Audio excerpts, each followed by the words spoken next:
Broadcasting from the Unshackled studios in Melbourne. This is WilmsFront, brought to you by the Unshackled.net. Now here's Tim Wilms. Hello everyone and welcome to the midweek edition of WilmsFront. Today is Wednesday, the 2nd of September 2020. We are now in the Australian spring season. We are live on the WilmsFront YouTube and DLive channels and on the Entropy software interface. It is 7:10 here in lockdown Victoria. The current stage 4 lockdown is scheduled to end at 11:59 p.m. on Sunday, 13th of September. Melburnians have now been in lockdown for 9 weeks. For suburbs in Melbourne northwest, it's been 10 weeks. So during the state's second wave, this makes the Melbourne lockdown longer than the city of Wuhan in China, where the virus was originally born. You would have seen last week, life is back to basic complete normalcy in Wuhan, with footage of that giant pool party occurring in Wuhan with no masks or social distancing being practiced. The current lockdown is not guaranteed to end as scheduled on September the 13th. Dan Andrews at 2 a.m. last night was able to obtain the state of emergency power extension he was seeking through the Victorian Upper House, the Legislative Council.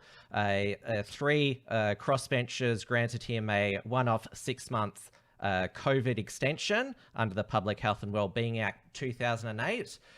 Those critical 3 votes were Greens MLC Samantha Ratnam, Reason Party leader Fiona Patten, and Andy Medic MLC from the Animal Justice Party.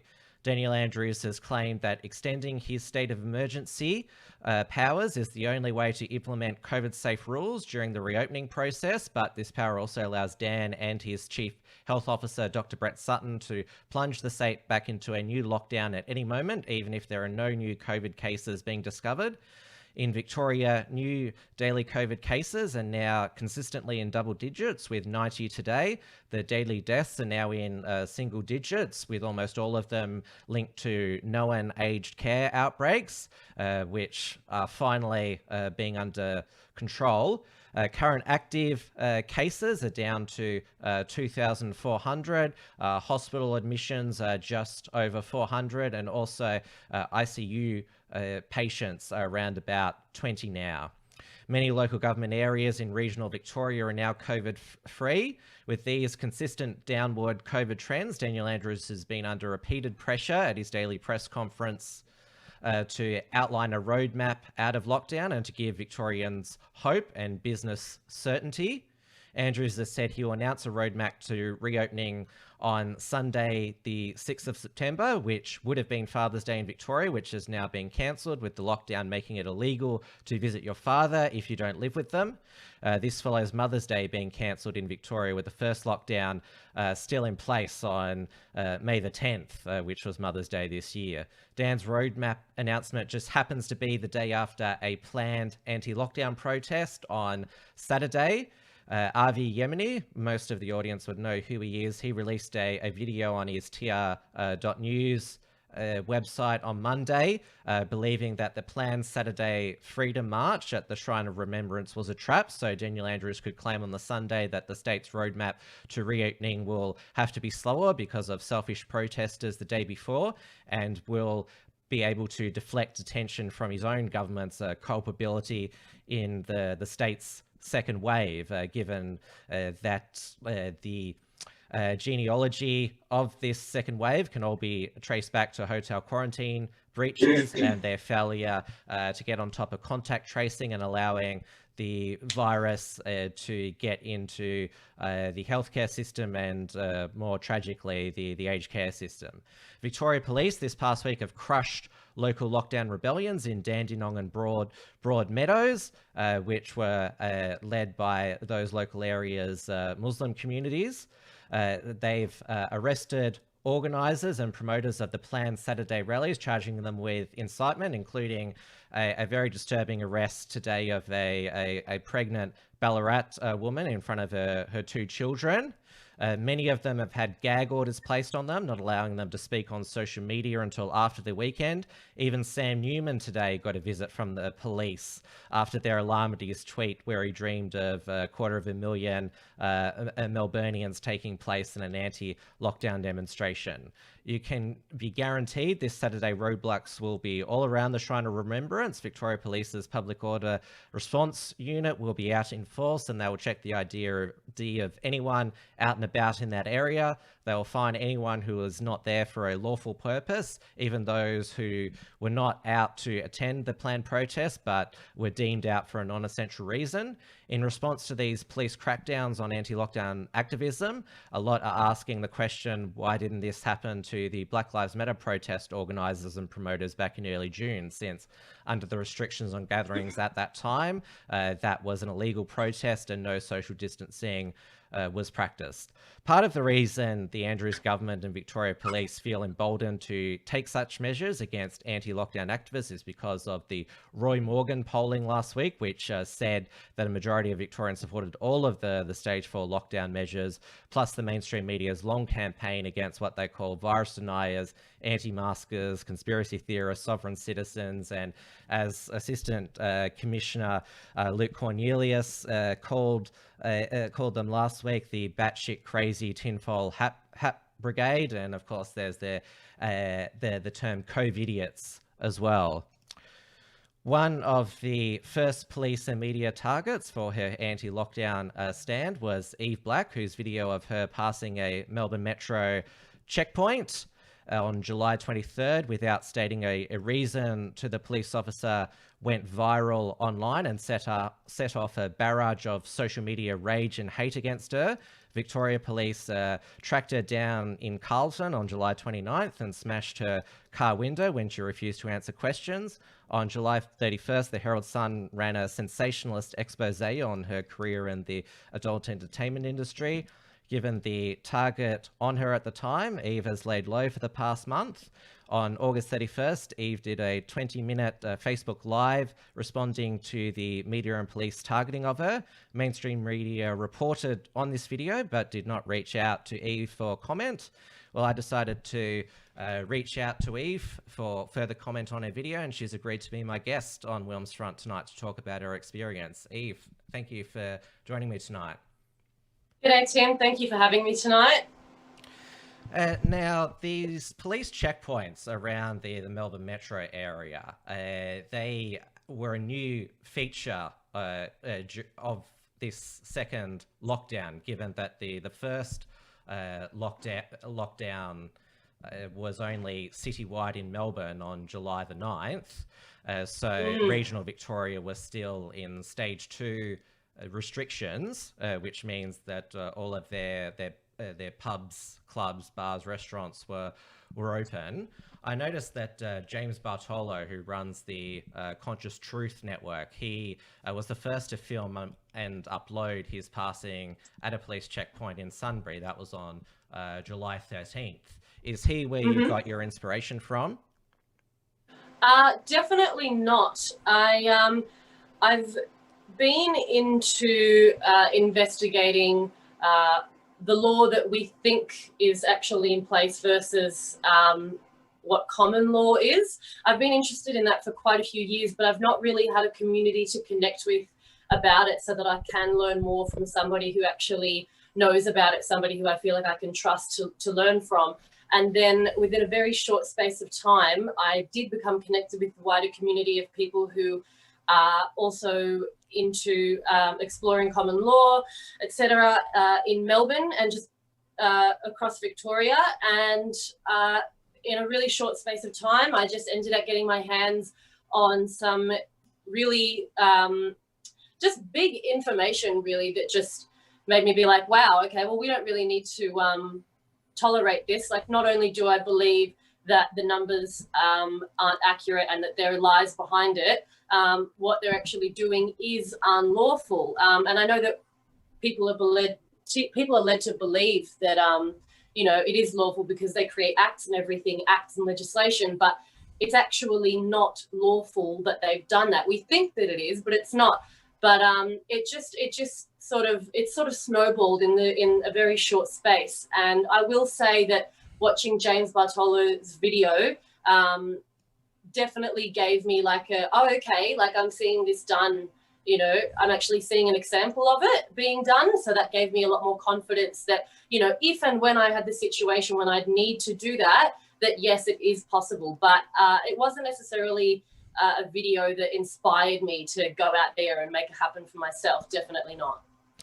So let's talk about when you passed that Melbourne Metro checkpoint at Bunyol on July 23rd. Melbourne was still under stage 3 at that time. It was also the first day of the mask mandate for Greater Melbourne, which we are still living under, and regional Victoria at that time was still under stage 2. My first question is, because as you said, it was not something that you planned to set out to do. Why did you want to pass that checkpoint, and why did you decide to do that common law assertion of your rights in that way as your approach? Okay. I don't want to comment on exactly what I was doing going into regional Victoria. I'm not going to cover that. It's nothing suspicious like the newspapers might have you believe, or the websites where they published an article that people might have mistaken about me, where it's like 2 people were busted trying to be like drug mules on the way through a checkpoint. That wasn't accurate. That wasn't me. But I'd rather not disclose what I was doing, where I was going. But yeah, as for using the material, I was like, well, okay, I have something that I want to go and do today, which is in this town, which is outside of regional Victoria. I had an acquaintance in the car with me, and he was the one that filmed that, wasn't he? Correct. He was filming it on my iPad for me. And yeah, so I had the acquaintance in the car with me. We knew that it would happen. This acquaintance is also a part of the same community. So, you know, talking about it in the lead up to it and everything was really, really nerve-wracking. But, you know, I had the confidence to get through, obviously. I mean, it worked. I think that, like, I could have probably done it a little bit more confidently, but it's something that I know intrinsically is right, and the place that I was coming from was the right place. But it would have been better if I knew the material a little bit more rather than stumbling over some pieces of paper. But yeah. Because that's when, because it was clear from that video you were reading from a script, and that's when the media started talking about this script that was circulated, how to talk your way through a checkpoint, and that's when the reporting started that this was part of a anti-coronavirus cult. But the reason why I mentioned James Bartolo's initial video, and that was 10 days before your video, he uploaded it to his channel. He's built up quite a following with his Conscious Truth Network. There was no mainstream media, social media outrage at the time over his video, but with yours, there was, it went, when I say it went viral, it was circulated by people who hated what you did, and that became a vicious social media hate and spite towards you, with actually, well, you're the person who was directed it towards, and you've commented that you got death threats, when I thought the point of this coronavirus lockdown was that people don't die. Yeah, don't forget rape threats as well. Yeah, when I uploaded that, I certainly never intended it for it to get big. I wanted to film it for my own, obviously for my safety, because you don't know how interactions can go with the police. But it obviously went incredibly smoothly, because it was like probably a 60-second, 30-second interaction essentially with me and the police officer. So yeah, I definitely never intended it to be like that. I would have liked for it to go among amongst my community, my friends, and maybe the slightly greater community in the other people who are interested which in is how this and wanna know James's about it. video, that's how Yes. far it circulated. Yeah, I mean, well, I actually did go and have a look at the comments on James's, and it appeared that he also copped quite the tirade of online bullying and that kind of thing. But it's not a competition who gets bullied the worst. But I do think that I copped it more simply because I was. My video was it was short and sweet. So it was like a 2-minute video. 30 seconds of that was the actual interaction with the police, and I think because it was so simple and so succinct, and it just goes against everything that people have been being led to believe. It's like, well, hang on, this chick had a 30-second interaction with the cops. She's gone through a checkpoint. What the fuck is this shit about? Like, it mocks essentially the very restrictions that they're trying to put in place. And I understand that. So I think that's why it's a 30-second video that just, it is like so easy for it to go everywhere, because you don't have to sit there and watch for 20 minutes to get upset about it. It's very infuriating for some people, apparently. I'll offer a alternative interpretation about why yours went viral where James didn't. I've interviewed James on my WilmsFront show before.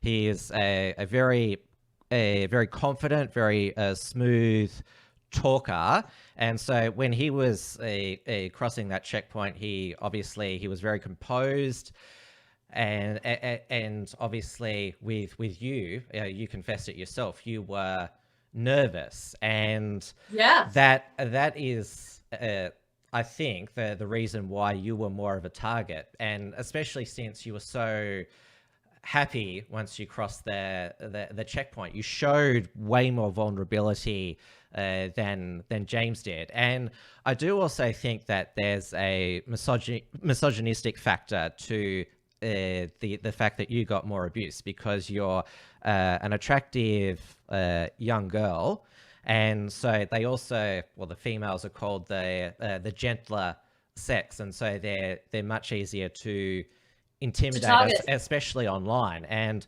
I've followed the I Stand with Dan crew on Twitter, and they are much more vicious with the female critics of Dan. They seem to only go after the female journalists in his daily press pack, Rachel Blacksendale from The Australian, Alex White from the Herald Sun, Sophie Ellsworth from news.com.au, and Gabriella Power from Sky News. Is that something that you sensed as well? As you said, you got rape threats, which is obviously, it's gendered. Yeah. Well, look, I don't like to sit and play the victim and think that just because I'm a woman that I have it so tough. I said that, not you. Yeah, no, and that's fine, because I do agree with it somewhat, but I definitely want to clarify. I don't think that just because I'm a female that I deserve to get it any easier, and I don't believe that I've necessarily, I'm not a feminist, I'll put it that way, but I know that it's just, you can see it's very clear that, a woman who is outspoken, or I wasn't so confident in that moment, but I'm generally quite a confident, assertive person, or just a woman that's having a voice about something, people will try to tear that down. And yes, like you said, being a beautiful woman, I think that I'm attractive in a conventional sense, so that might have given people a further sense of entitlement to be like, yes, oh well, that's what I was as an getting attractive at. woman, you don't get to have a voice. You're just there to be looked at. And then especially when it got leaked about my former career exploits, people were like, oh, you see, she's just a dumb blah blah blah. She doesn't get to have an opinion just because you just show your body, look hot. You don't get to have that. Nobody actually said those things to me, but it's the tone. And I've been, I've spent enough time meeting loads of different people throughout my only 28 years, but I have met a lot of people, and I have had a lot of experiences in my short time, to the point where I can sense the tone, and I know that was absolutely the intention.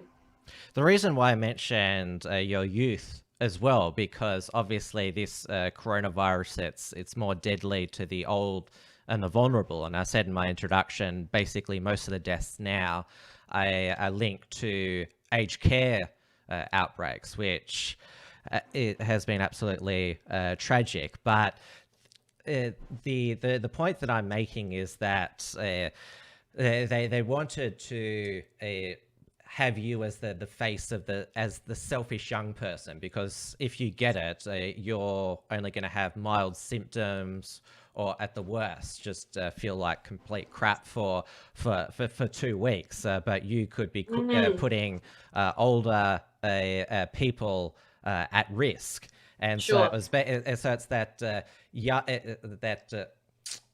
animosity at young people that you only care about yourself, not the wider people. Typical young selfish behavior. So that's the other aspect there. I certainly agree. And you know what? This is what I've been saying for all the people out there who are putting the hate on me, and they think that it's selfish. If I truly could see that this virus is actually the threat that it's being played up to be, I would absolutely agree in saying that it's selfish behavior. But I don't see it that way. In fact, I see clearly, and that's why. And we should also point out, or I should point out, that older people who get it in their 60s, 70s, 80s, and 90s, yes, they are more vulnerable to this illness, and a lot in that age bracket have died from the virus. But if they get it, it's not a death sentence. There's been been stories about, well, there was a 100-year-old Chinese woman and a 100-year-old Spanish woman who survived. I think the Spanish woman, she actually survived the Spanish flu as well. So she's beaten 2 pandemics as well. Yeah, well, I mean, I guess if a 100-year-old can beat it, then I think that's probably saying a lot more about lifestyle and what we choose to buy into than the severity of this virus. Because, I mean, aside from the fact that she very well might have been a healthy woman, and maybe there's not enough emphasis on how to maintain your immune system to prevent yourself from contracting it and having a really serious case of it, like inflated numbers, death certificates being manipulated with the cause of death. So, look, I'll put it this way, I'm not drinking the Kool-Aid. Now, after your video went viral, it made its way to the daily press pack at Dan Andrews' press conference, and he said that you were being tracked down. He didn't know whether you had broken the coronavirus restrictions, but he said that Victoria Police were looking for you. Lisa Neville, the police minister, also had a crack at you. Well, the broader cohort of people who have been using that script that you were reading called it a selfish, childish stunt, wasting police officers' time. So there was. Well, it wasn't just the government and the police who just wanted to track you down on their own. They were being egged on by the media and social media, and they eventually found you on July 29th, which was a Wednesday. You were pulled over in Carlton. Obviously, you're not going to say why you were there, but just talk about what happened. So I gather from your video or your recent Facebook video where you explained that it wasn't actually a checkpoint. You were pulled over by the police. That's correct. And before I do get into that, I just want to say it's amazing, like what people will believe and what the media have published, because people were saying that I crossed into like a South Australian checkpoint, and then the media were saying that Eve Black has been handed a summons to court and fines up to $10,000. I'm like, oh, well, that's nice, dear, because I didn't get a summons to court and I only just received a $1,650 fine. So, yeah, just word for the wise. Definitely don't believe what the media says. Yeah, as for that day in Carlton, correct. I strongly believe that I was being targeted on that day. I believe that my phone had been tapped and that they'd been using my location. And yeah, so I'd left where I've been staying, and it was probably within 3 minutes. And being that it was my first journey in my car since everything had happened, I was very like cautious and kind of looking in all of my mirrors and everything, if there were any cops around, because I was fully prepared for that to happen. I had a gut feeling that something was going to happen, and I had this idea that the next time that I was near any cop cars, that they'd be pulling me over. Like they might have my number plate, like you know how they have like flagged. That's right. Sorry, I had a mental blank there. But yeah, so I was kind of expecting it, and then I was looking out, and then all of a sudden I obviously didn't look hard enough, and I hear the sirens wailing and the lights flashing, and then so I pulled over. I was like, well, this is not by a chance, is it? There's it's a busy road, and I'm on Alexandra Parade. I'm being targeted. So I just, I pulled over, and I put my window down just a tiny bit, just to be able to talk. And they said, you got your license? I was like, I don't need to give you that. I've learnt further, when you're operating a motor vehicle, you do actually need to provide identification in the form of your name and your address. So I learnt that, and so I wasn't complying in that I wasn't giving it to them. But what was failed to be mentioned is the fact that I was actually asking questions as well, and they were refusing to answer. So it was very much a sense of like, we have one thing that we want to get from you, and we don't really care what you say. We're going to go after that one thing. We know that you're not as confident as other people in this stuff. You're not going to be able to say the right thing when it comes to crunch time, because I'm learning it and it's up here. But when it comes to crunch time, heck yeah, I totally get nervous, So they said, we're going to smash your window. And I was like, no, like, I just want you to answer my questions. Like, I actually, in the video, I do remember I did film that, but I haven't posted that online. I didn't actually refuse. I just asked them questions. I didn't answer their questions. I just asked my own questions. Refused to provide my information. So they simply asked for your license at first. Yeah. So that's. I haven't got like. Yeah, sorry, go on. Yeah, so that was all what led to the smashing, just your refusal to hand over your license. Yeah. They were asking me questions, and I just didn't think that I needed to answer. They wanted my license, and I was like, well, what am I being arrested for? What am I being pulled over for? For operating a motor vehicle. I was like, yeah, but am I suspected of committing a crime? And they were like, they were just not being straight with me, and they weren't answering my questions. So yes, I should have given my information. If not a driver's license, then at least your name and address. So I definitely screwed up there. Have you been pulled over pre-COVID? Just because highway patrol, in pre-COVID times, it's common for them to just pull vehicles over, even if they haven't done anything wrong, to do a license and registration check. I mean, that's happened to me a few years back, and they just, wave your license thing and do a check and then give it back to you and say, I have a good day. So that sort of stuff hasn't happened to you until now?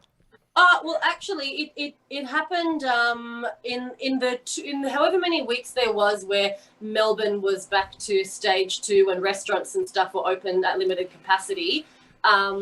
I was pulled over on a late night back from Frankston, and I've had it maybe a couple of times before that, but they've just accepted my license and then moved on. So yeah, that's it. But obviously, given the circumstances on that day and everything that had just been leading up to it, of course, I was hesitant to have any sort of interaction with the cops at all, and I just didn't want to give out my information. But they had a target over my head. But in that situation, your refusal to answer that first question probably would have raised that, made them want to escalate things with you, because you're already showing, like, they might not have had your car flagged or something like that. We don't know, but your refusal to answer that first question, that's certainly it was a first move which made the police suspicious. I get that, but I don't think that it was coincidence that I was pulled over, Tim. I really don't. I think it'd be naive to think that. Yes, I'm making the point that we don't know, and I'm just exploring the possibilities, because, as you said, you learned from that, and you yourself admitted that you didn't handle that encounter well. Yeah, no, certainly. I do think that regardless, they would have wanted to at least been able to get away with something on that day, because, like, we need an opportunity to make a mockery out of Eve Black. The police need to show Eve Black who's boss.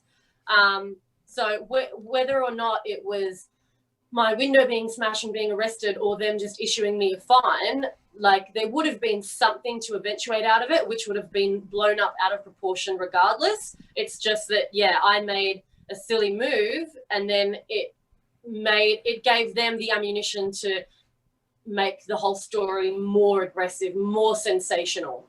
And how did they smash your window? Because that's what really shocked me.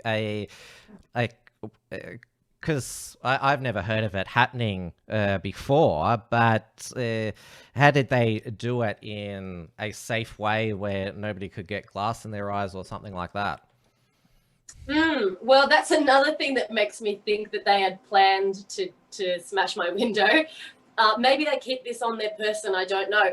But there was 2 officers, and he asked the one that was speaking to me asked the other guy to pass him the utensil that they have, which is specifically for smashing a window. So it obviously sends some sort of like an electronic jolt through, and then it shatters the whole glass. So it all just crumbled not crumbled, like the glass shattered in front of my face, and it remained intact. And then I was like, oh, wow, okay. Well, I don't want to get dragged out, so they're probably going to punch the window in. And this is the thing. They said that I got dragged out by the cops. Well, that's not true, because where are the shards of glass in me? No. When they shattered the window, I unlocked the door and I opened it and I handed myself over. I did not resist arrest. They even had me held tightly, and I said, look, you've got me in cuffs. I'm not going anywhere, but can you please let go of my arm? And we sat and we talked, and then I refused to give information, and then they popped me in the back of the paddy wagon for 5 minutes. The whole interaction was probably about a 10-minute ordeal in Carlton that day. They popped me in the back of the paddy wagon. I said, I will give you my name and address. They took my name and address, and then they said, we want to ask you more questions, but we need to let you know that you don't need to answer them. I said, okay, cool. You have my information, and you've confirmed with me that I don't need to answer any more questions. I'm going to go. Cool. And then I left, and then that was it. And I went back to the house. So you unlocked the door before the glass fell down. The glass did not fall down at all. The glass shattered, because the jolt is obviously like designed so that it just shatters the whole glass without completely pushing it in.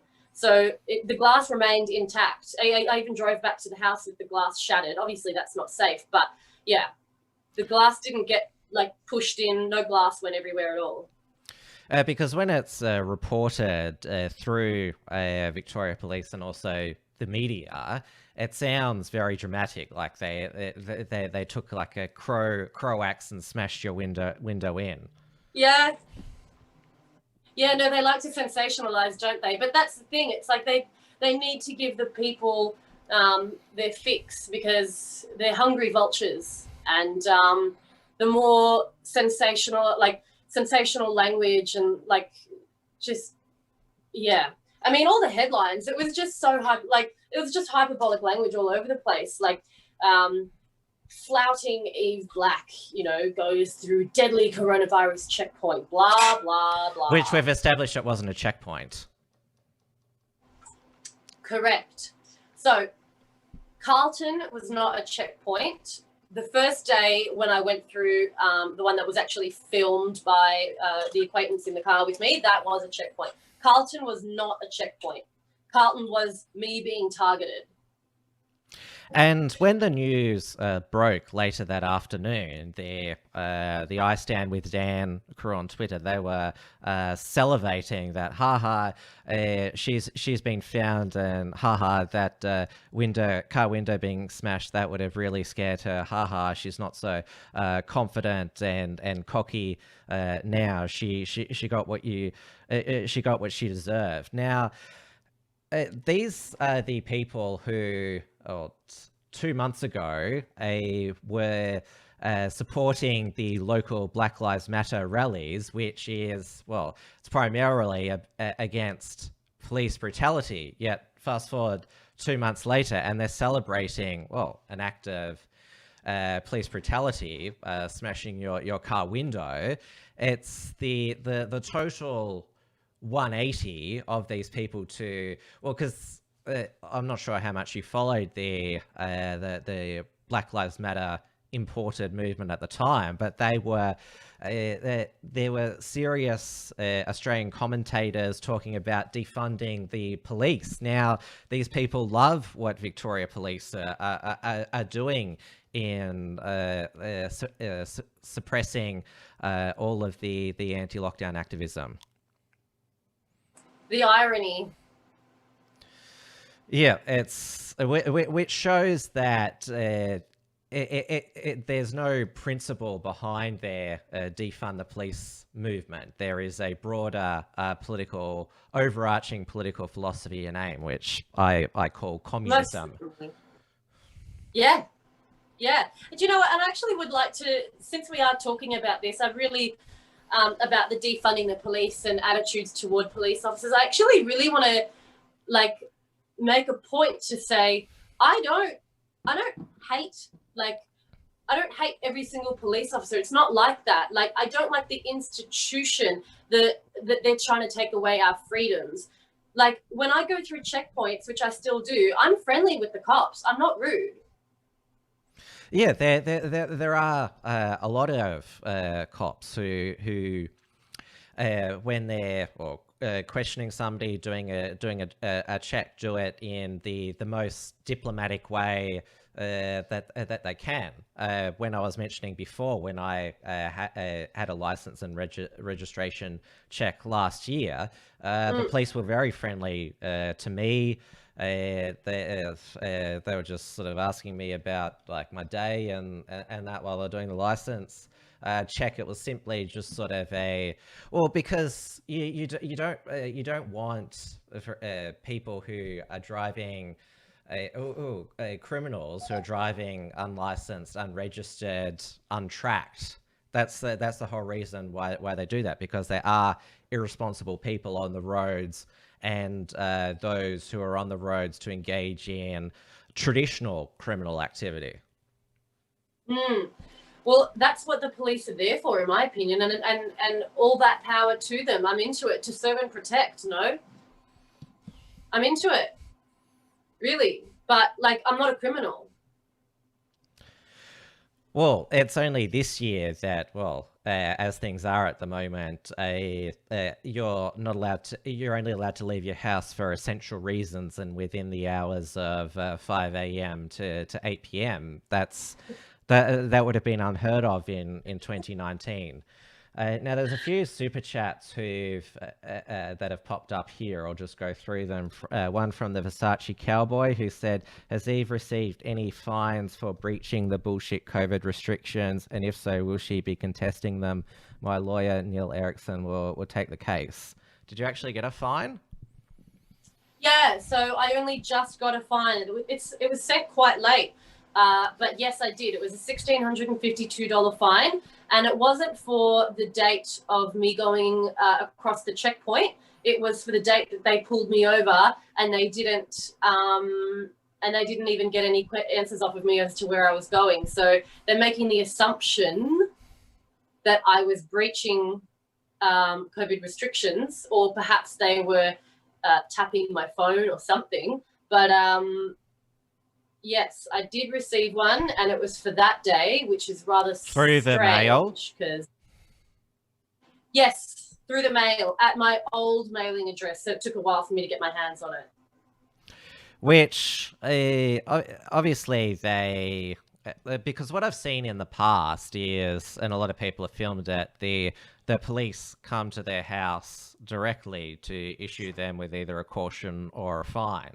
Maybe they would have liked to have hand delivered it to you, but they weren't able to find you for that. Yeah, I mean, perhaps, but even still, like, it's all there on video. So if they wanted to give me a fine for the checkpoint crossing day, there's sufficient evidence there.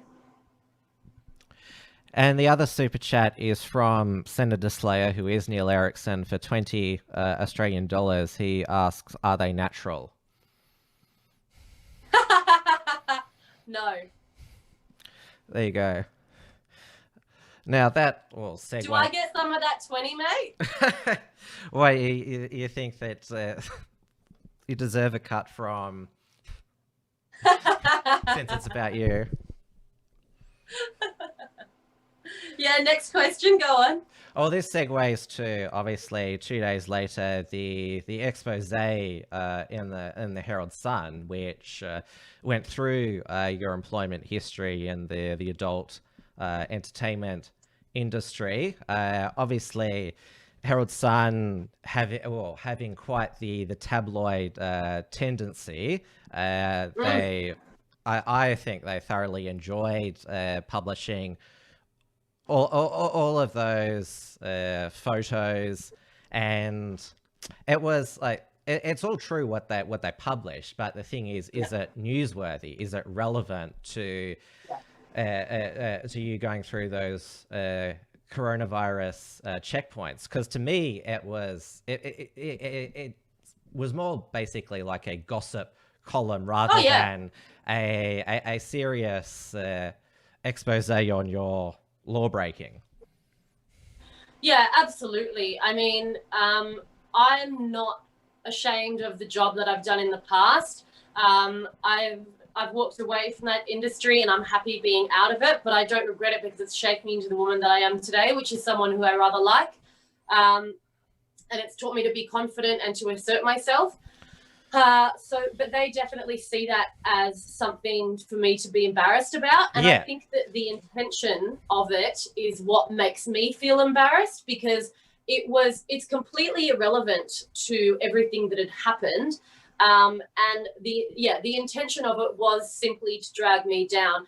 And even people who don't agree with what it is that I had done even came out to say, I think, like, even people who don't like me, do not know me at all, saying, I think she's a dickhead, but this has nothing to do with her work, and this is an incredibly poor taste. And that's the thing, everything that they said, like, well, not everything that they said, but things, for the most part, things that they said were true, but they were written in incredibly poor taste and just so very irrelevant. Because if I was a school teacher or just a normal profession, it wouldn't have been commented upon. It was designed to humiliate you, and I've noticed this with because basically when your clip went viral, that's when the mainstream media did exposés on all of the anti-lockdown activists. They did one on James. They've done several on Raphael and Fenos, because you're all new to this, and so they want to basically test how strong you are and see if you can take the heat. Because as I just said, it was designed not just designed to humiliate you, but also basically to get you to curl up in a ball, go under the covers, and not want to be in the public eye ever again. That was the aim with you. That's the aim with their stories on all the other anti-lockdown activists. Just make the scrutiny so strong because you're new, you haven't experienced this type of scrutiny before, that you'll just go away, disappear. Right. Yeah. And I definitely could see that was it. And I felt it. You know, it was a lot. It was a lot, but the biggest part of it was actually the overwhelm of it all, like being contacted by like thousands of people and just it was just a lot to deal with, because it's like my whole life has suddenly become public information. I was never like, secretive about the job that I did. When I would meet people, I used to tell them that that's what I did for work. But like the tone in which it was displayed, that just, it made me want to curl into a ball for a little bit, just because it was just a lot to deal with. But Tim, it didn't break my spirit. I'm a sensitive woman. I definitely am. I've for a long time I pretended like, oh no, I'm not that much of an emotional woman. I don't feel things. No, I do. And I do feel things very deeply, but I'm also a very strong woman, and it didn't break my spirit, because I'm here and I want to keep talking about it. Well, you did take a bit of a break, and that's probably the mainstream media thought, yeah, we've beaten her into submission. But, well, you're appearing on my program tonight. You're back making Facebook videos, so it didn't break you. And I've noticed for all the other anti-lockdown activists, the mainstream media coverage, exposés on them hasn't broken them either. Yeah, and I think that it's because that we know that we're fighting for something that's really important, whether or not the majority of Australians unfortunately don't see that yet, or might not ever. And just going back to the ethical line that was crossed by the Herald Sun, I noticed that Fiona Patten, she voted for the state of emergency extension last night. She still believes that you're a COVID-idiot, but decried the Herald Sun's slut shaming of you, because, well, the Reason Party used to be the sex party, which she founded. She was chair of the Eros Foundation, which represents the adult entertainment industry, and as a former sex worker herself. So even though she thought you were a COVID-idiot, she did call out the sensationalism. Yeah, and you know what? It's things like that I guess I wouldn't say that it makes me feel better, because I'm good with who I am and what I've done, but things like that definitely, they give me a little bit more faith in humanity, because I don't need everybody to agree with me. I would just like for people to respect me, and you don't need to bully, you don't need to shame people. So I'm so fine with, her calling me a COVID-idiot if she wants to, but to put me down and try to make me look bad because of the previous line of work that I was in. I mean, calling me a COVID-idiot is not a personal attack. You know what I mean? I was going to call it a slur, but it's just a name call. Yeah. Like I could call her like a sheeple or whatever. Like, I'm fine with that. Like, it's not a personal attack. Now let's move on to talking about, well, we've talked a little bit about the virus, your views on the virus itself. You talked about that you were inspired to challenge the checkpoints based on what you'd read about common law. I've interviewed a lot of people with your beliefs regarding what they see as unlawful directives and acts, and it's the arguments I see it there. They're always very technical, that this hasn't been followed, and that sort of thing. It's based on a very technical legal argument, which has never been upheld in any court decision. And it doesn't change the fact that what we're living under is, well, the state of emergency declaration under the Public Health and Wellbeing Act 2008, and the state of disaster declaration under the Emergency Management Act in 2013.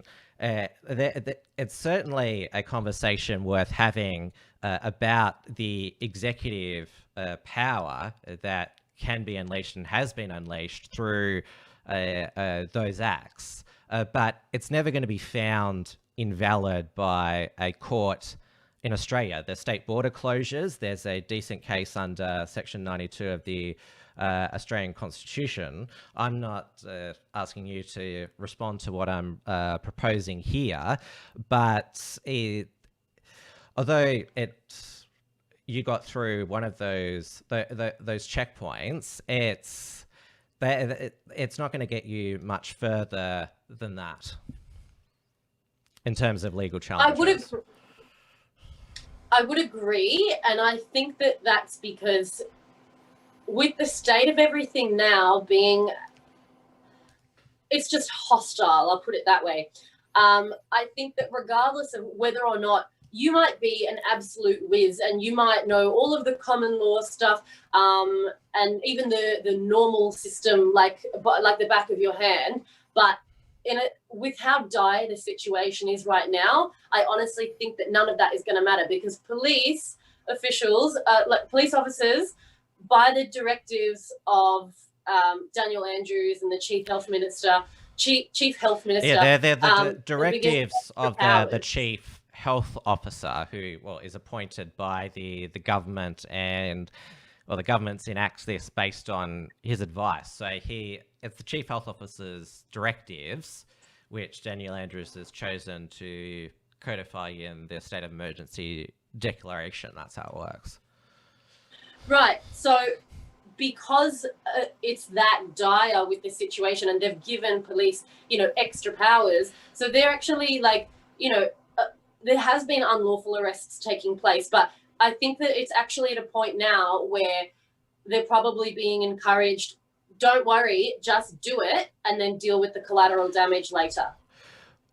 I think that, your video, I think that probably, and I'm not blaming you in any way, is I think basically what encouraged Daniel Andrews to add on August the 2nd, the state of disaster declaration, which hadn't been used before, which, it allows the curfew to be implemented and the travel radius, but it also allows police to enter any premises without a warrant and to detain people. They had even more extraordinary powers, and as we've seen over the past week, they've been using those powers more frequently with what's been going on in Dandenong and Broadmeadows, and the arrests and charges of incitement and gagging of those who are engaged in organising,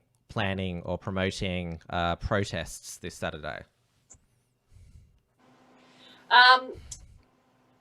I think that's a pretty bold assumption to say that I would be if that is the assumption that I'm the main reason, I would say that I could have been a contributing catalyst. Yeah, that's probably a fairer statement. I didn't mean to imply that, but I'm sort of saying it's a catalyst. It sort of kickstarted that. Yeah, no, absolutely. I can't deny that that I was probably a catalyst for greater restrictions.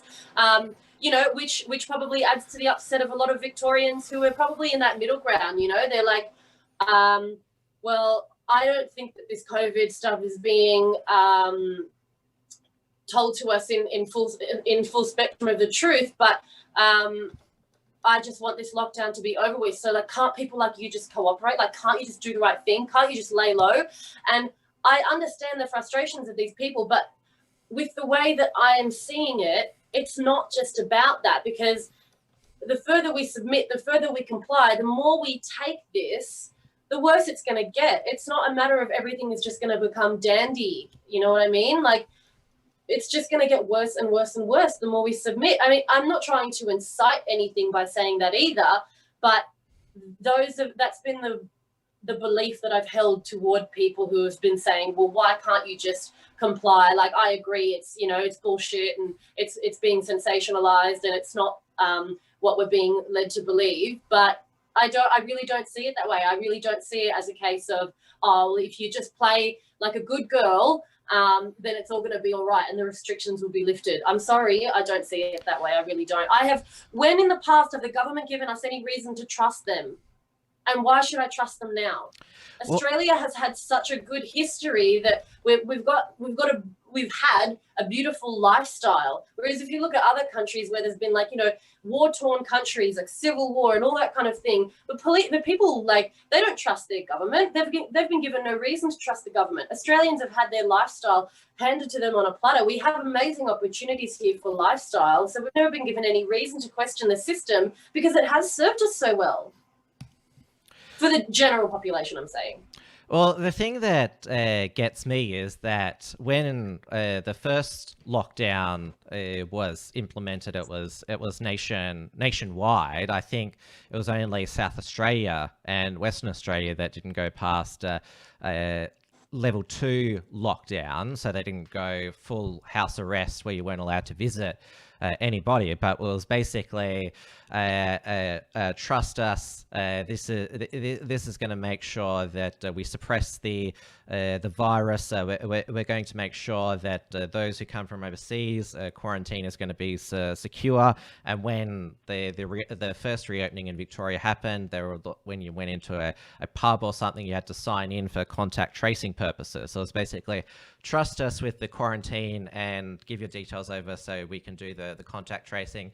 As has been revealed, the Victorian government's stuff up with the hotel quarantine, poor contact tracing, it's their incompetence which has led to this second wave. But we saw repeatedly throughout this Daniel Andrews blaming Victorians for not following his rules. And us getting out of this depends on, well, the government finally being competent with containing outbreaks and also contact tracing as well. I mean, other nations have taken the approach, don't lock down the healthy, but quarantine the vulnerable. In Victoria and other parts of Australia, they've locked down and quarantined the healthy, but failed to protect the vulnerable. Yeah, pretty much. I mean, I don't have too much to say on the particulars of it because I just don't believe what we're being told flat out. I do agree with the idea though of quarantining the vulnerable and the elderly and letting the healthy go about their life so we don't crush the economy even further. And I do want to point out something that I was thinking as you were explaining that is, I mean, don't you find it so interesting that it's just Victoria that had these ridiculous restrictions? Like, if these restrictions really, really worked, then why, like, how come New South Wales and Queensland and every other state, they've been able to get out of quarantine? Could there be an agenda with Victoria? I'm not saying that there definitely is. I don't know for certain. But how can it be that only Victoria was the only state that wasn't following the rules after we went back into stage 2 so that we ended up getting a second wave? Isn't that suspicious? Why just Victoria? I don't believe that there's any sort of overarching agenda. I know that there has been those, well, I will call them conspiracy theories, that Daniel Andrews has been greeting flights at Melbourne Airport from China with Chinese officials coming in. He was actually asked about that by Gabriella Power at a press conference, and he said, no, I haven't been to Melbourne Airport since March. But my firm belief is that this second lockdown is due to government incompetence, as proven by the hotel quarantine incompetence and contact tracing, not securing the vulnerable. My belief is that governments are more incompetent than conspiratorial. Whichever way you want to swing it, they're not doing the right thing. Well, now the question goes to how low do the numbers need to be that the opening up can begin? None of us have any idea what Daniel Andrews is going to announce on Sunday. He signalled 2 roadmaps, one for Melbourne Metro, one for regional Victoria. Dr. Brett Sutton today said that 30 cases a day would sort of be the acceptable manageable. So we were at 73 on Monday, we're at 70 yesterday, we went up to 90 today. He's always said, Dr. Brett Sutton, that Wednesdays are a spike day, so don't be too alarmed about that. As I said in my introduction, we still don't know if the restrictions might continue from September the 14th onward. There's so much uncertainty, and obviously there's small businesses who are on the brink. There's obviously young people's education is being affected. The mental health effects from loneliness or being trapped in an abusive or unsafe household. These are still brewing, and the longer the lockdown continues, they're going to get worse. Certainly. I mean, you don't really hear them talking about the suicide rates, do you? Well, last week the Victorian coroner said that the suicide rate up to this point this year is the same as last year, which I noticed the I Stand With Dan people said, oh, see, suicides haven't increased, which is quite callous. That shouldn't we be aiming for less suicides year on year? You're basically dismissing, saying, oh, well, the same amount of people killed themselves as last year, so that's no big deal. Yeah, right. There's still people that killed themselves. That's tragic. I mean, that's like saying that the road toll of this year is the same as last year, so therefore everything's fine. Well, say that to the dead motorists. Yeah, absolutely. No, I'm with you entirely. I think that we're not looking at the important things. We're only looking at what makes the most news, and how can we put people further into fear. There's another super chat here from Senator Slayer for 10 Australian dollars. This is much nicer one. Good on ya, fuck the media scumbags. What's that person's name? Senator Slayer. Senator Slayer. Thank you, dear.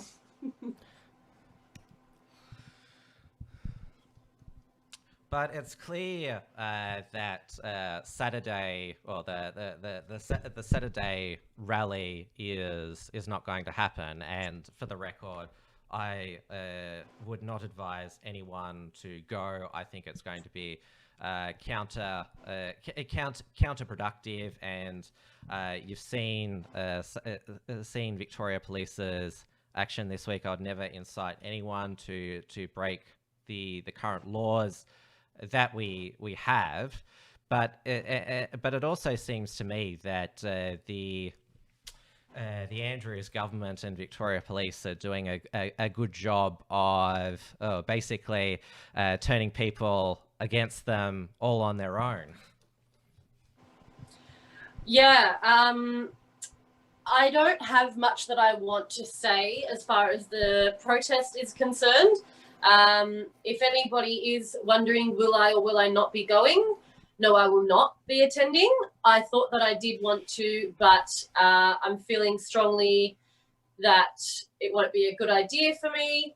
And that I will make a statement saying that I don't plan on attending. And as for the people who are attending, I love the cause it's being fought for, and I'm not going to say anything further on that.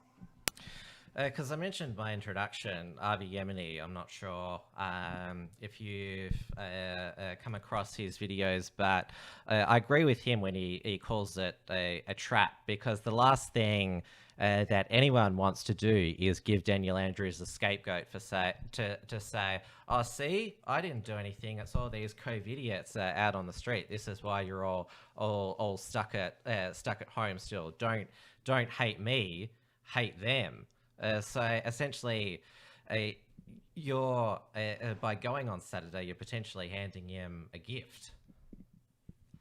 I definitely see that that's a way to look at it, but I mean, I think the intention behind it is but it's not about giving him ammunition to say, oh, well, yeah, I'm justified in extending it. I think the intention is no, fuck that. We don't care if you want to extend it.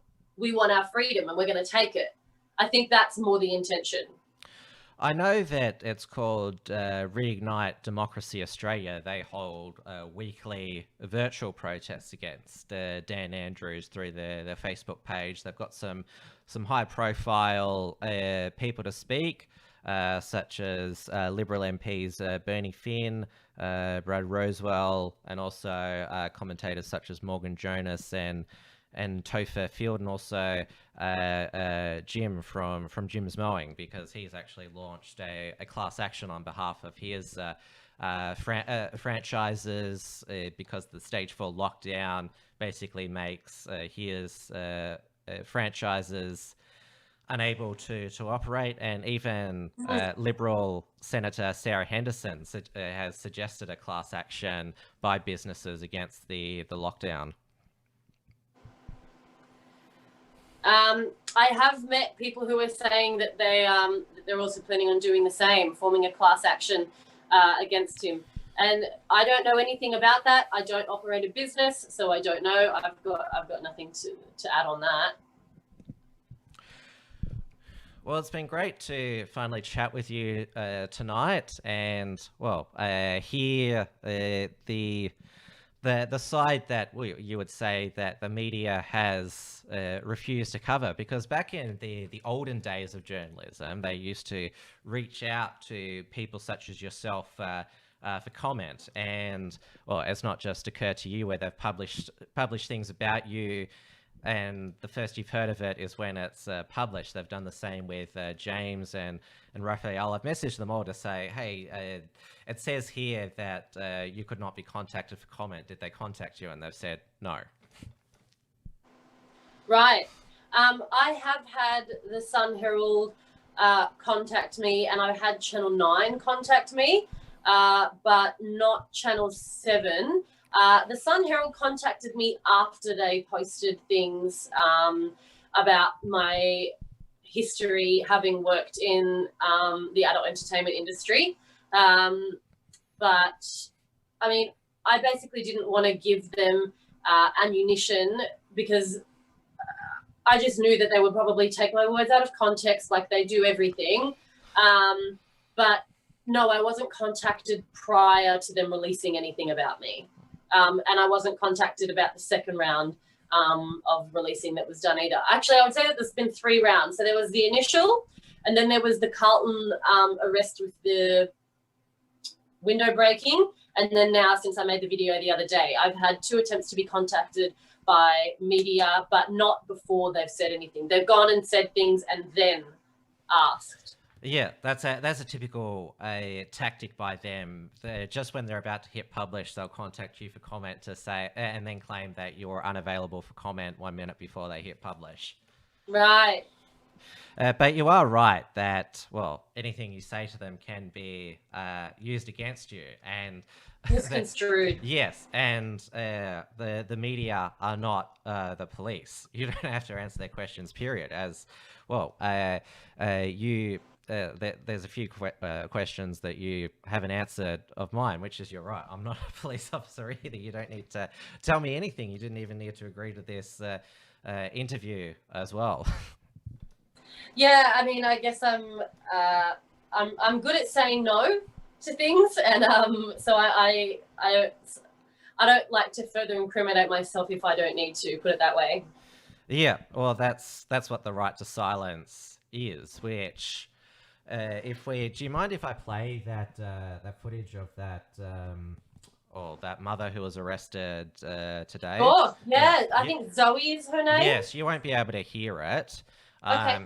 She at least got the right to silence, but it's still distressing. The audience will be able to hear it, but you'll be able to see it, but not hear it. Yep. But Cool. yeah, and I just warned my audience that I found this very distressing. I have no idea why you guys are doing this. Yeah, you can show me your search warrant before you go through my house. You're the occupier or tenant? Yeah, I own this house. There it is. There's a search warrant. Search warrant for what? Now, what I will explain to you is if you want to listen, you've got your phone going. Yeah, I do, yeah. Right. Now, you're under arrest in relation to incitement.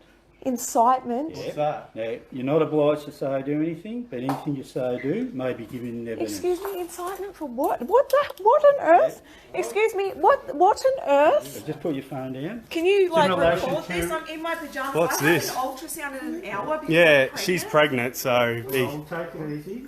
What's In this relation about? to a But I have an face- ultrasound Just let me in finish. an hour. Let me finish and I'll explain. It's in relation to a Facebook post, in relation to a lockdown protest you put on for Saturday. Yeah, and I wasn't breaking any laws by doing You that. are actually, you are breaking all. That's why I'm arresting you in relation to In insult. front How of can my you arrest children, her? In That's- front of my 2 children. can't you just say to her, take the post down? Like, come I'm on. happy to Not obliged. delete the post. This Yeah, is ridiculous. That's right. Yeah. But I have to give you these cautionary rights. You understand? Yeah, that's You're fine. not- Like, I'm not happy to obliged delete say, the do post. This is anything. ridiculous. Anything Like, you this is say, in front of do, my. That's may be fine. giving evidence. You understand that? Yeah, that's fine. But my 2 kids are here. I have an ultrasound in an hour. me Like, I'm finish. happy to Let me delete finish. the post. You also have the right to communicate with or to communicate with a legal practitioner. You understand those rights?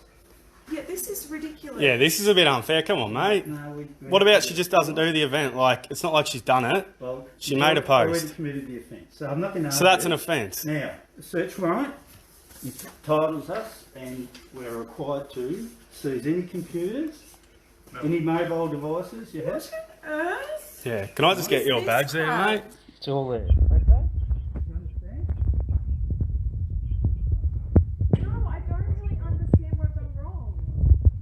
I really don't understand what told you this under is arrest. ridiculous. You've I've got got the This is a lot of stress on her too. She's pregnant, like, come on. I'm relaxed. This is just very unfair. Just have a search.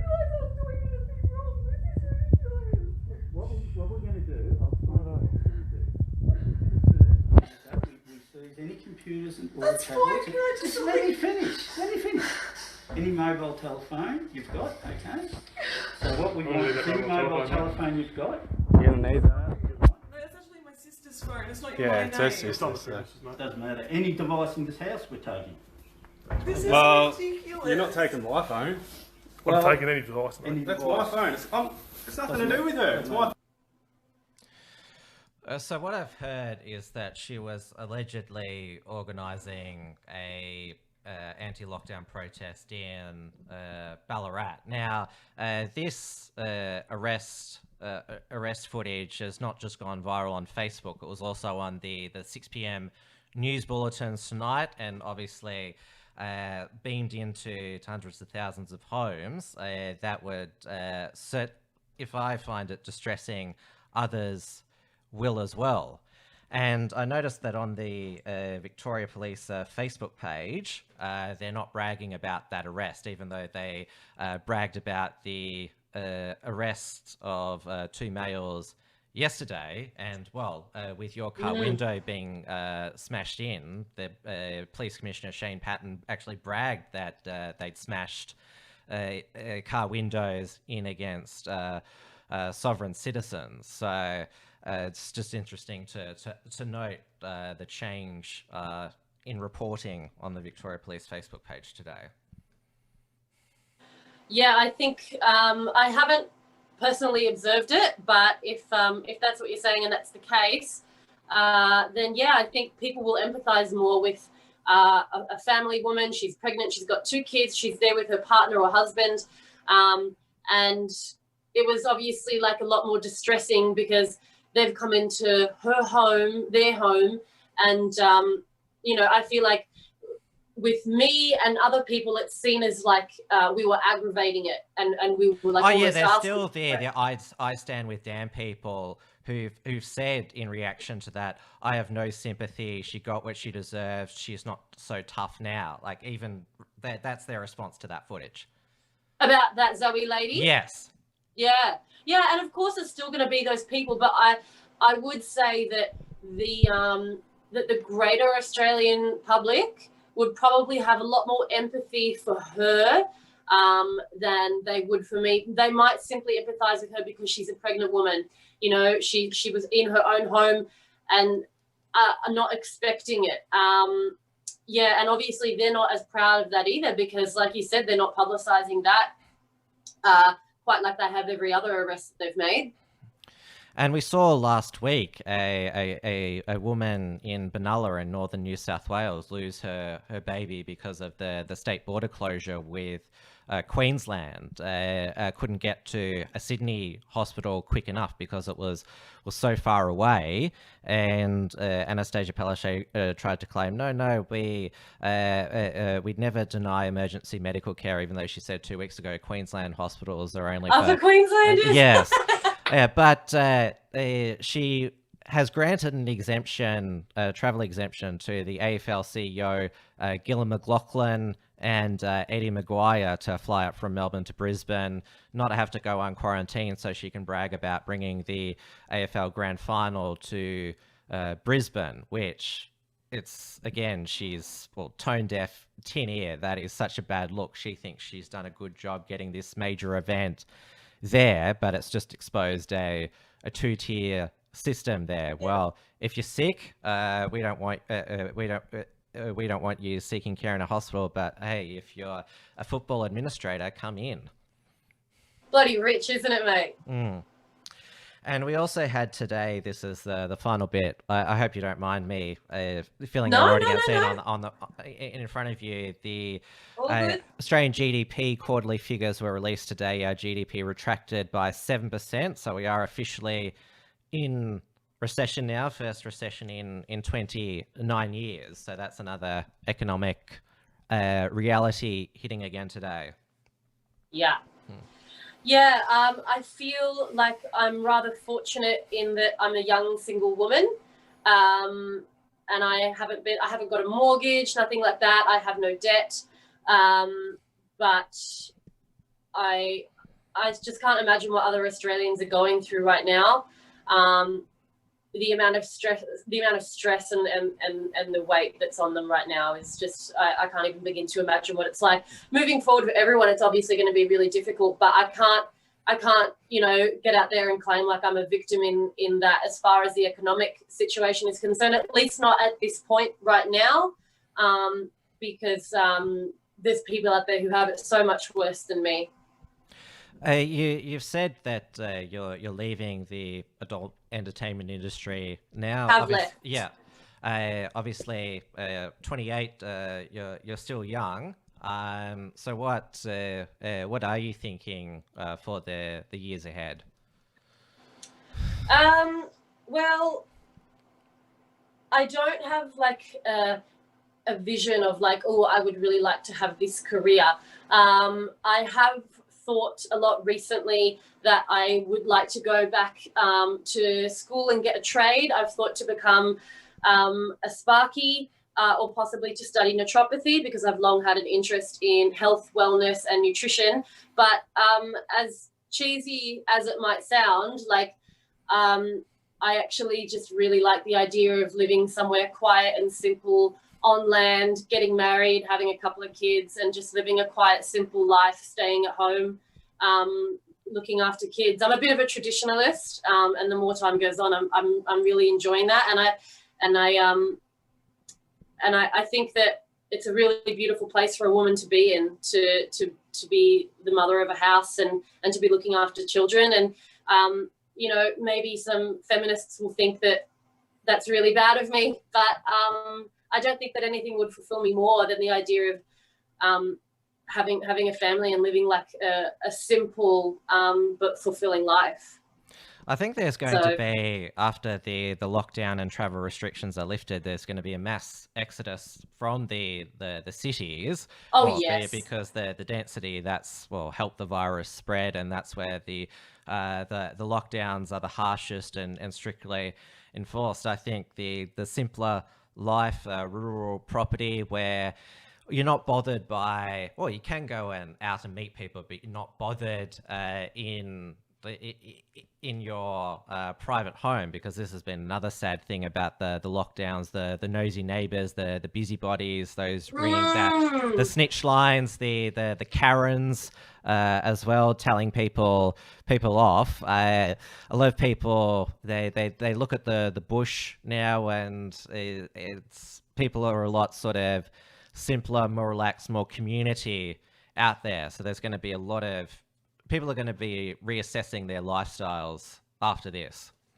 Oh, absolutely. And that sort of ties into something that I have said in the video that I made the other day, which is that all of this stuff has been a great trigger for me to move toward the things that I want to create for myself. So I no longer live in Melbourne, and it's been a really positive move for me. And it's been a thing of mine for a while that I've wanted to live rural again. I lived rural at different stages in my life, and it's just I'm much happier, and the people seem to be much happier.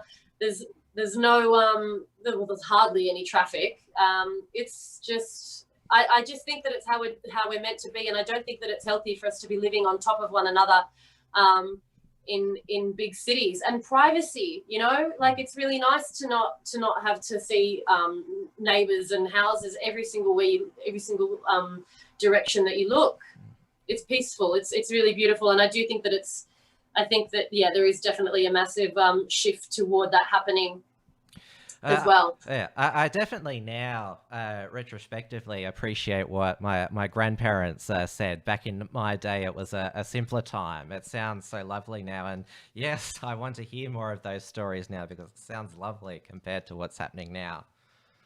Doesn't it? Yeah. I mean, I think that the problem is when we're in the city, there's so much stimulation. Like it's like a sensory overload. You know what I mean? The bright lights and all the events going on. You're exactly right. It's exactly. So it's like there's so much. This is the problem. Like we live in especially in a city where there is so much happening all the time, and then we have the illusion of choice, which is actually crippling. Like if you live a simpler life and you go to work during the day and you do your job and then you come home and then dinner's on the table and blah blah blah, like okay, there's less options on offer, but I'm pretty certain that you're going to feel more fulfilled. Like you don't need to have a lot of things in life to be happy. Nice things are good to have, but I've met more people who are happier in the bush than what I meet in the city. And it's not because of the concentration. It's not because of the, it's contrary to the population disparity, because there's less people in the country, but I meet more people that are happier than what I do in the city, despite the intense concentration of population. Well, I don't know about the other states and territories with their borders, but New South Wales Premier Gladys Berejiklian signalled today that she wants a roadmap to relax the border with Victoria. It's expanding to a 50-kilometre radius this Friday, and even during the first lockdown, Victoria and New South Wales didn't close their border. So certainly... well, the other states are shocking on borders, South Australia, Queensland, but at least if there's any sort of good that Victorian and New South Wales governments agree that the current border closure is only temporary and we want to open it. Fingers crossed. Well, your girl wants to go on a road trip. I've got a beautiful four-wheel drive out there that's just like waiting to hit the road. Well, thanks again for your time tonight. Thanks for speaking with me. I know that it's been quite the unexpected experience, and it's been overwhelming. But you're back. Well, I wouldn't say super active now, but still saying your piece, which is good. Yeah, thank you so much for having me, Tim. It's been really good to take the time away just to sort of recoup and recalibrate, because it was, of course, incredibly shocking. But yeah, I definitely felt like it was important to be able to have my say and be received by an audience that, for the most part, people who are still tuning in, they support what I have to say, or at least they don't think that I'm a piece of shit. So that's pretty good. Yeah. It's you forget that people are nice. Yeah, I mean, I had a few moments, but I will say, despite all of the crap things that have been said about me, none of them have been said to me in person. So there's been a few people saying, you know, oh, how does it feel that 99.9% of Australia wants to spit on you? I'm like, oh, well, that's nice, dear, because 99.9% of Australia must be absolute cowards, because no one's come up to me in the street and said anything. All I've had is people giving me a hug and saying I'm a fucking legend. that person who's claiming that all of Australia wants to spit on you, if they support the coronavirus restrictions and social distancing, then that's not very healthy for them to spit on you. They're breaking their own rules. Next time I need a witty retort that fits in with their narrative of coronavirus is dangerous, I'll make sure I contact you first. Okay. All right. Take care. Thank you so much, Tim. Cheers. Bye. And that's the show for tonight. I'll be back tomorrow night for the Uncockables, 8:30 p.m. Melbourne time, which is on the show's YouTube and DLive channel. And then rounding out the week, Trad Tasman Talk, 6 p.m. Melbourne time, back on the Unshackled's YouTube channel. There'll be more reports from Tiger Mountain as well on the Unshackled's YouTube channel as we come out of that 1 week posting ban on the Unshackled YouTube channel. WilmsFront will have a Monday show next week. I'll be back 7 p.m. Melbourne time with Lucky Lance Simon returning, since he's gained more of a following, and also his previous life has been much scrutinized in the media. And then next Wednesday I've got Nathan Kyle coming on.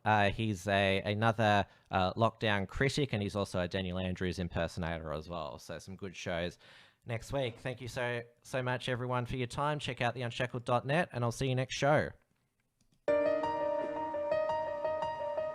Thanks for tuning in to WilmsFront.